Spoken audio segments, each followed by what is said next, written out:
Но эта академия принадлежит всем полицейским департаментам данной местности и всему региону. Она администрируется и финансируется полицией округа Аллегейни, но у нас в команде работают 5 офицеров округа и 2 заместителя шерифа. Многие из наших инструкторов или же офицеров работают в местных муниципалитетах, ФБР и полицейском департаменте штата Пенсильвания. Все тут работают вместе и сплоченно для того, чтобы получить конечный результат, которым является обучение офицеров, готовых служить обществу. В общем, когда офицер полиции заканчивает обучение, каждый обычно начинает с патрулирования улиц в форме. После того, как он прослужит в данной структуре в течение определенного времени, и если его департамент достаточно большой и имеет разные подразделения, например, отдел расследований, он может попытаться туда перевестись и стать детективом. Мой департамент сформирован так. У нас есть патрульный дивизион и детективный дивизион. И по структуре все происходит так же. То есть люди оканчивают академию, после чего определенное время работают патрульными, а потом они могут подать заявку на перевод в детективы. После чего они начинают специализироваться на убийствах, преступлениях на сексуальной почве, наркотиках, криминалистике и подобных вещах. У нас проводятся занятия по этим направлениям, и они являются частью второй фазы, о которой я упоминал раньше. То есть, это продолжение обучения и повышение квалификации. У нас проводятся занятия по раскрытию убийств, преступлений на сексуальной почве. Каждый день у нас проходят разные занятия, направленные на улучшение навыков. И все они у нас размещены на нашем веб-сайте, где полицейские могут собрать информацию и подать заявку на обучение в этих тренингах. Это то, что касается этой комнаты. Если мы пройдем через коридор сюда, то окажемся в помещении, где есть 3 разные комнаты, и курсанты должны определить, где находится наибольшая угроза, и сделать выбор, куда зайти вначале. Что сложного в этой ситуации, так это то, что когда они заходят, то получается, что одна из дверей оказывается позади них. И это делает ситуацию сложной, потому что по бокам и сзади есть вероятность угрозы. Поэтому нужно хорошо взаимодействовать с напарником, или если вас 4, то вы должны договориться, кто какую комнату на себя возьмет. Поэтому мы используем это помещение для тренировки команды СВАТ и патрульных офицеров. Учим их, как принимать решения, которые могут спасти им жизнь. В какую сторону им идти, чтобы не попасть под перекрестный огонь? Или как сделать так, чтобы не быть зажатым в одной части дома? Здесь у нас есть одна из специальных дверей для взлома.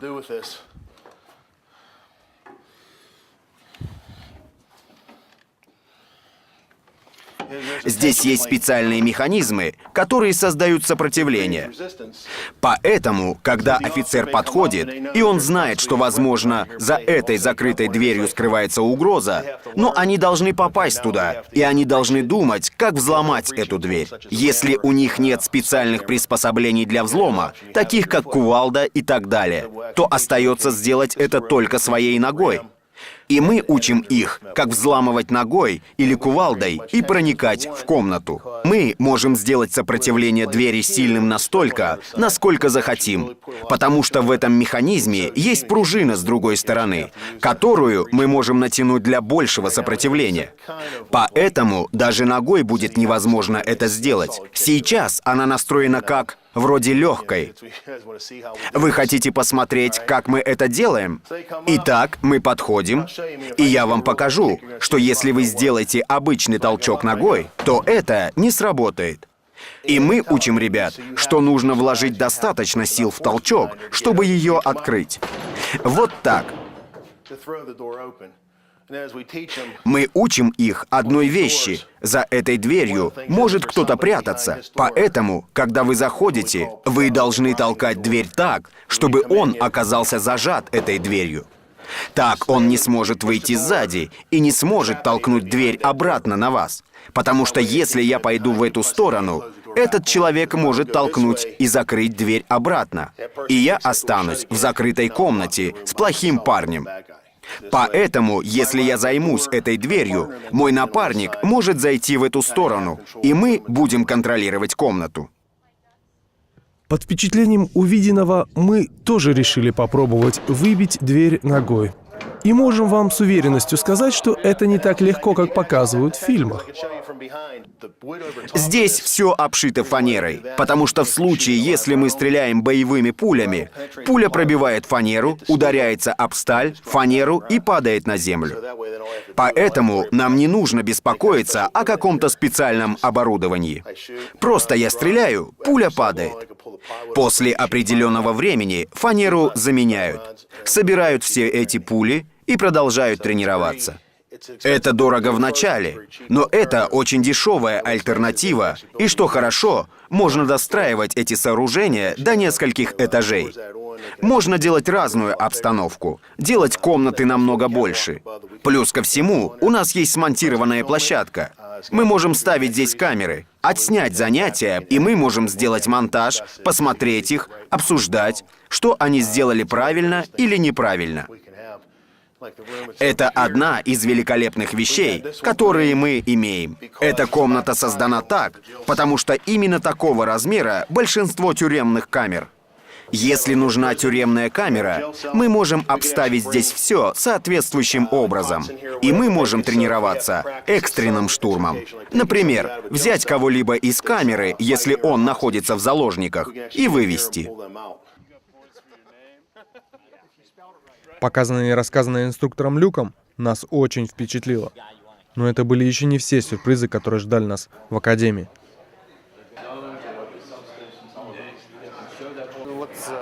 Куда мы направляемся? Мы идем в зал симулятора стрельбы, который учит полицейских принимать решения, когда стрелять, а когда нет. Вы целитесь пистолетом в экран, и там появляется крестик, куда будет лететь пуля. И это позволяет кадетам принимать решения, когда они должны вытаскивать свое оружие. Итак, это система стрельбы, которая называется ФАТ. Это настоящий пистолет, который произведен компанией, занимающейся производством оружия. В этот пистолет вмонтирован анализатор. Он работает так же, как и настоящий пистолет. У нас есть пистолет марки Glock, есть СИГ, есть автомат. Также можно подключить и газовый баллончик. Пистолет работает как настоящий.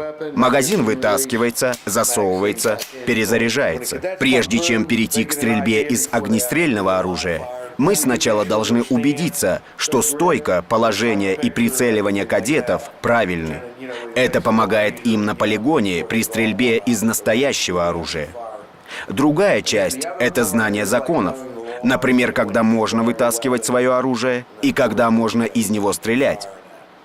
Это обычная ситуация проверки документов водителя. Как только он начинает ехать назад, это значит, что он использует свой автомобиль как оружие, и это меняет ситуацию. Все, сценарий закончен. Посмотрим нашу ситуацию. Вы сейчас увидите на экране белый крест.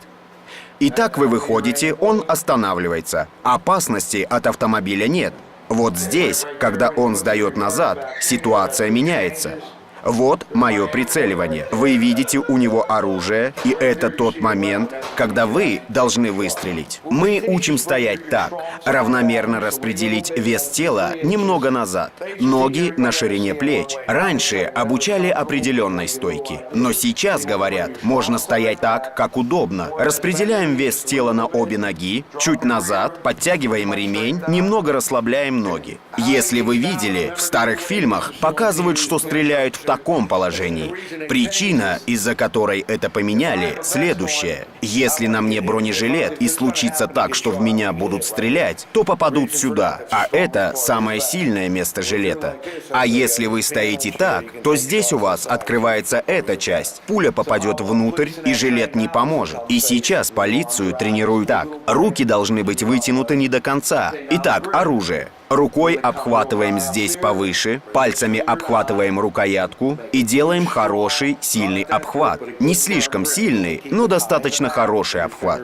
Здесь повыше, палец лежит на стволе, другой рукой прикладываемся на этом открытом участке, ладонь здесь и пальцами обхватываем там. Причина этого, если вы заметили, в том, как работает пистолет. При каждом выстреле ствол отходит назад, и отдача может сильно повредить. Это такой же сценарий, как я проходил. Но на этот раз он достает свой бумажник. Значит, каждый раз нужно принимать решение. Да, каждый сценарий разный. В следующем он может достать нож. А нож не может стрелять. Из такого расстояния его можно кинуть. Не в каждом сценарии нужно стрелять. Хотите попробовать? Конечно, с удовольствием. Хорошо. Мы всегда учим, чтобы палец никогда не находился на курке до того, как вы не приняли решение стрелять. Потому что если мой палец на курке, и кто-то постучит по спине или испугает меня, сработает рефлекс сжатия пальцев. Если вы бежите с пальцем на курке, вы можете подскользнуться, пальцы сожмутся, и пистолет выстрелит. Да, хорошо. Помните, это отходит назад. Я сейчас запущу сценарий. Going live and is beating.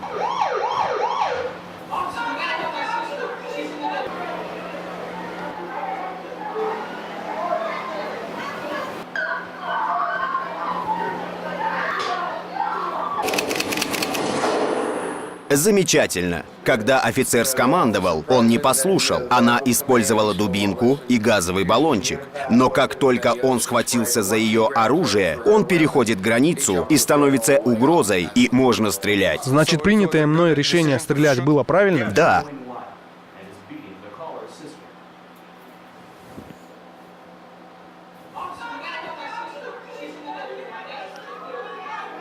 Важно ли количество выстрелов, которые я сделал? Нет, мы учим только принимать правильные решения.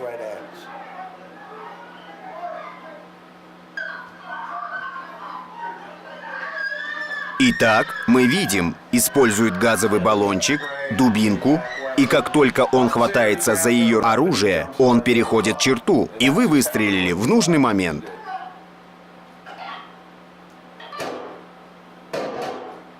Это знаменитый ГЛОК. Из него намного удобнее стрелять, чем из пистолета Макарова.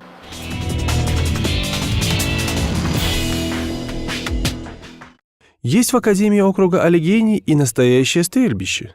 За моей спиной так называемая линия огня, где обычные полицейские, ну не только обычные полицейские, но и члены команды СВАТ тренируют свои умения в обращении с огнестрельным оружием.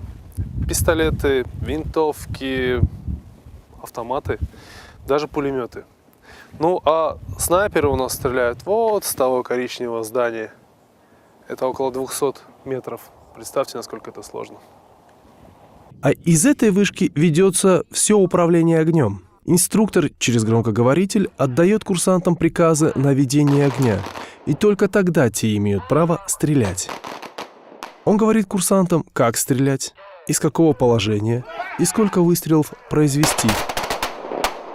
За спинами курсантов стоят полевые инструкторы, которые следят за исполнением приказов, а также корректируют огонь по мишеням, стойки и движения курсантов.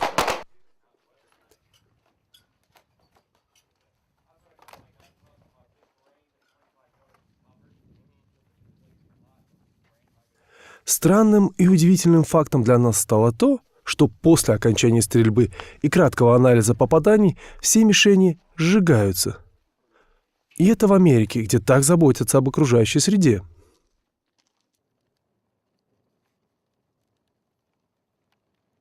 И снова команды инструкторов и стрельба. Нужно отметить, что стреляют здесь много, часто и из всевозможных положений. Стоя, сидя, лежа, при ходьбе. Особо увлекающихся вовремя останавливают. Есть, конечно, курсанты, которые очень любят пострелять.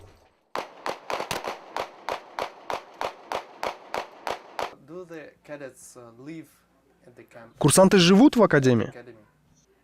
В дневное время? Да. Я бы хотел, чтобы каждый находился бы здесь 24 часа, 7 дней в неделю, до окончания обучения. Но в реальности у нас нет возможностей и ресурсов для того, чтобы оставлять людей на ночь. У нас нет заочной формы обучения, только очная, с понедельника по пятницу, во время рабочего времени. И иногда у нас проводятся занятия в ночное время.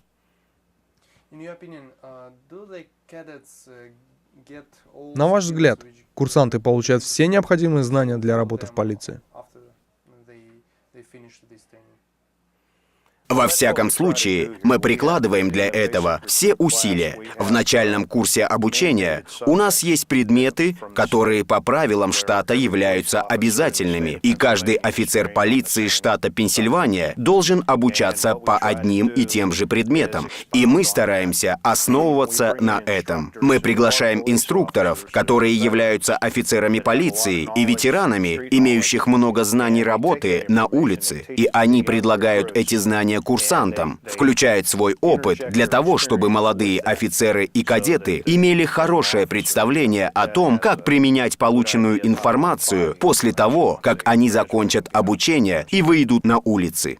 Здесь, в Пенсильвании, чтобы быть полицейским, вы должны быть сертифицированы штатом.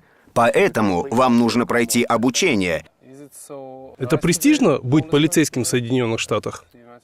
Это уважаемая должность, которая несет в себе большую ответственность. На этой работе ты постоянно должен быть примером для других. Это вопрос финансовых привилегий или это что-то другое? Финансовых?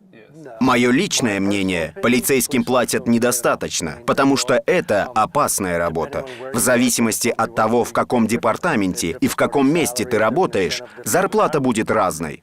Есть разное начальное жалование, но тем не менее, тот, кто становится полицейскими, без вопросов, делают это не ради денег. Есть множество профессий, где платят лучше. Они делают это, потому что хотят помогать людям, потому что работа на улице позволяет не застрять за своим столом. Много разных причин. Вы осознаете, что быть полицейским очень опасно? Да, И вас это не останавливает? я понимаю, что это опасно, но также я знаю тактику и методы, по которым можно избежать опасность. Этому нас обучают здесь. Обучают тому, как защитить себя. Вы носите с собой пистолет? Это просто макет пистолета. Да, это макет, но мы должны относиться к нему как к настоящему, и это часть обучения. Для того, чтобы знать, как двигаться, когда он на тебе, защищать его, знать, что он у тебя есть, и как себя вести, когда ты его носишь.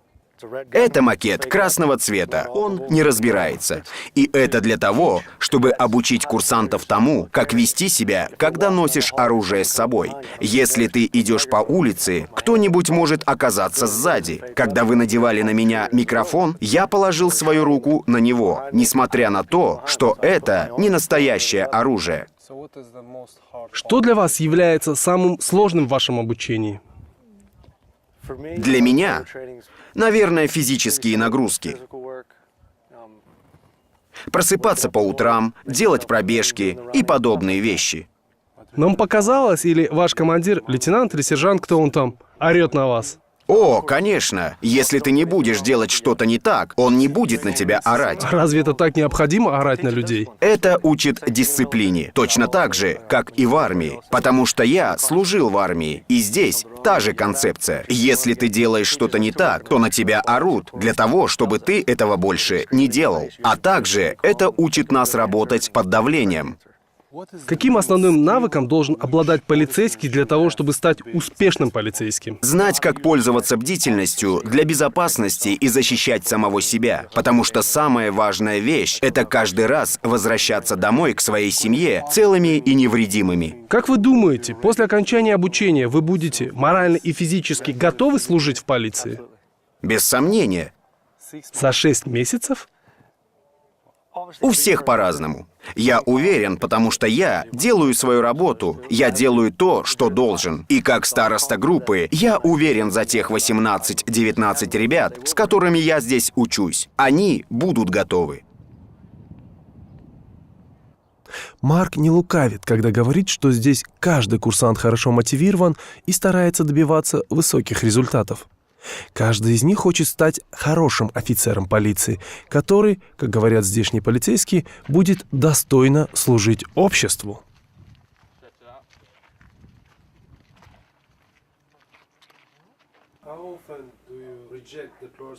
Как часто вам приходится отчислять курсантов, которые заплатили за свое обучение, но из-за плохого поведения или из-за того, что они не могут сдать экзамен, вы вынуждены их отчислить? Обычно мы теряем около 15%. В этом году, как я уже говорил, мы потеряли 50% курсантов. Когда люди приходят в академию, мы говорим им почти все то же самое, что я говорил и вам. Мы даем им представление того, чего от них ожидают во время обучения. У нас есть курирующий инструктор, который создает стрессовые ситуации. Он выкрикивает им приказы, он говорит, что им делать. Многие люди не привыкли к тому, что кто-то говорит им, что делать. И они не могут справиться с этим. И мы говорим им, что если они решат уйти из академии в течение первых 2 недель обучения, то они могут это сделать, и мы вернем им деньги. Но если после 2 недель они из-за каких-либо дисциплинарных или других причин будут отчислены, то смогут оформить перевод в другую академию штата, если захотят. Но они не получат деньги обратно. Мы попросили инструктора Люка показать нам, как происходит обыск дома. Итак, я вхожу. Окружная полиция, откройте, у нас есть ордер. И дальше?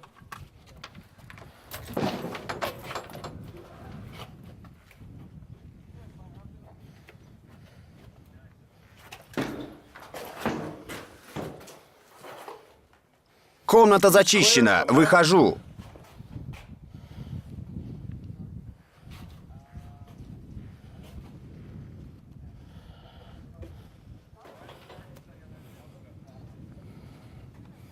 Комната зачищена. Выхожу. Через коридор закрытая дверь.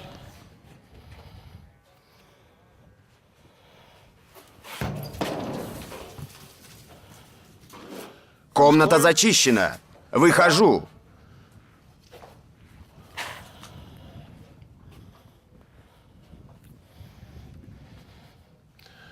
Закрытая дверь.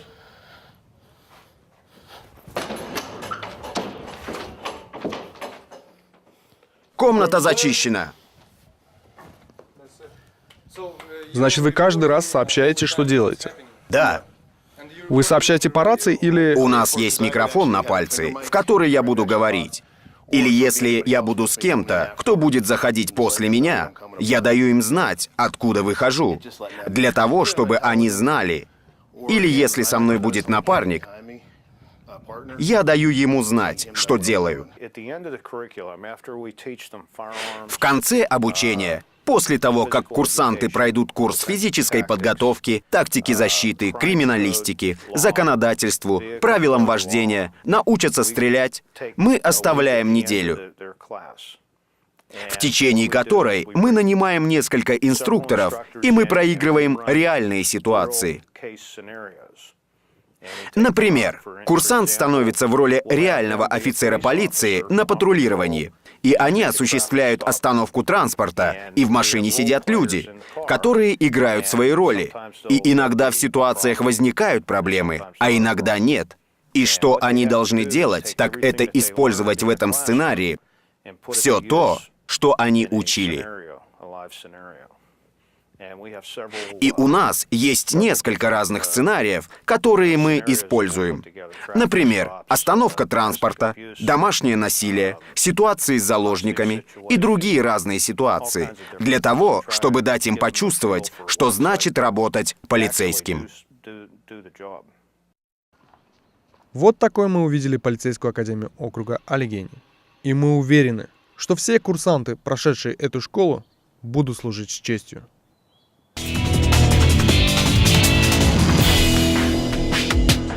В следующей серии вы увидите, как полиция округа Аллегейни производит аресты и почему в окружной полиции нет коррупции, что в американских фильмах про полицию не соответствует действительности, на каких лошадях ездит конная полиция и какие радары стоят на здешних дорогах.